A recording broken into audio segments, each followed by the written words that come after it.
जो सबका बाबा है। क्या?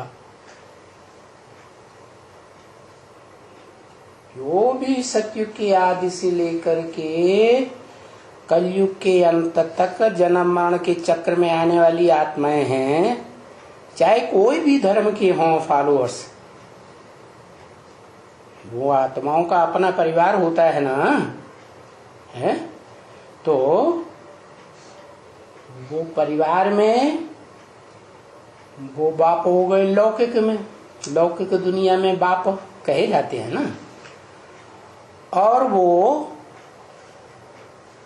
किसी न किसी धर्म पिता को अपना बाप मानते हैं, मानते हैं ना, सर्वोपरि बाप मानते हैं। क्योंकि बाप है तो जानना भी तो चाहिए, तो जिसको जानते हैं उसको मानते भी हैं, और वो बाप अलग अलग धर्म पिताओं में अलग अलग रूप में नाम रूप से गाए जाते हैं, जैसे इब्राहिम, बुद्ध, क्राइस्ट आदि। तो जो फॉलोअर्स हैं अपने अपने परिवार के बाप बनते हैं, उनके बाप कौन हुए? धर्म पिता। फिर धर्म पिताओं का भी कोई बाप है? तो वो हो गया बाबा। बापों का भी बाप।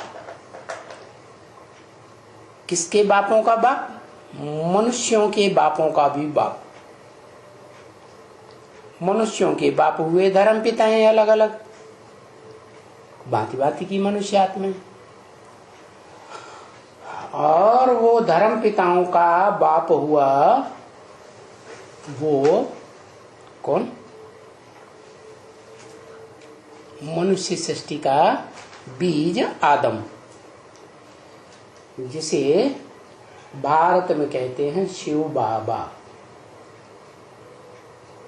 क्या? बाबा माने मूर्तिमान है। मूर्ति माने शरीर है या नहीं है? शरीर है।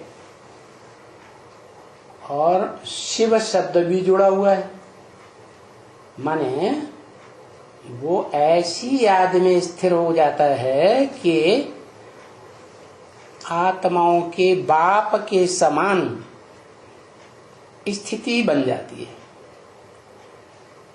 तो शिव भी है और शरीर के साथ बाबा भी है। तो उस बाबा से पहले पहले वर्षा कौन लेते हैं?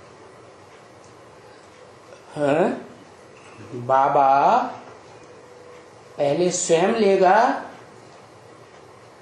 जीवन मुक्ति का वर्षा, जीवन में रहते हुए मुक्त रहने का वर्षा दुख दर्दों से, या पहले बच्चों को देगा? पहले तो खुद लेता है। तो किस रूप में लेता है?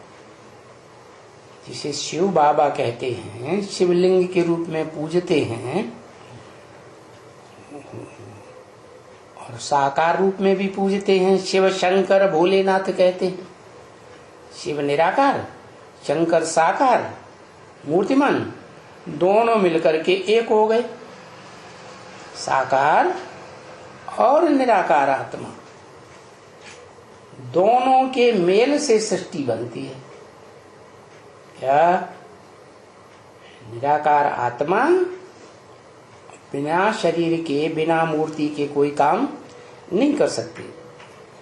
तो वो शिव शंकर जो कहा जाता है, मनुष्य सृष्टि का आदि मनुष्य आदम, वो राजा ही करता है शिव बाबा के रूप में। करता है? बताओ। अरे वो तो बेताज बादशाह है, वो कहाँ करता है राजाई? फकीर दिखाया जाता है। वो तो इस सृष्टि पर अच्छा राजा ही करता है। अच्छा, राजाओं को तो ताज होता है, जिम्मेवारी का ताज। उसके ऊपर कोई जिम्मेवारी है? जिम्मेवारी है नहीं। वो तो कहता है स्वतंत्र रहो और स्वतंत्र रहने दो।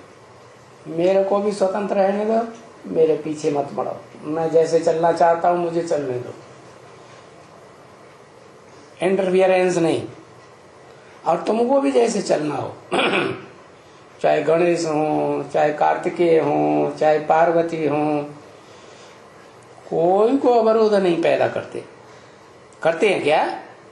है तो यादगार में शिवपुराण बना हुआ है।